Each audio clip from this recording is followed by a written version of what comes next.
People, welcome to my channel పల్లవిది blog. నేను especially video చేయడానికి సమ్మర్ కదా, పిల్లలు అది బయట తిరుగుతుంటారు, తిరగొద్దని చెప్పండి.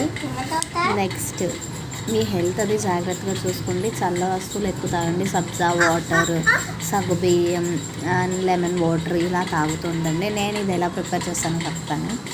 ఒక లెమన్ తీసుకున్నాను, చుట్టూ సాల్ట్ రాసుకున్నాను, లెమన్ వేసుకొని వాటర్ వేసుకొని 1.5 స్పూన్ షుగర్ వేసుకున్నాను, 1.5 స్పూన్ గ్లూకోజ్ వేసుకున్నాను. ఇవన్నీ మంచిగా మిక్స్ చేసుకొని ఏదో డెకర్ కోసం చిన్నగా ఇలా లెమన్ తీసి కట్ చేసి ఇలా పెట్టాను. టేస్ట్ విషయానికి వస్తే చాలా బాగుంటుంది. డ్రింక్స్ కూడా పనికిరావు. హెల్త్ విషయానికి వచ్చినప్పుడు చాలా మంచిది. హెల్త్కి టేస్ట్ కూడా సూపర్ ఉంటుంది. ఏ డ్రింక్ పనికిరాదు, అంతా బాగుంటుంది. కాబట్టి మంచిగా అందరూ తాగుతూ ఉండండి.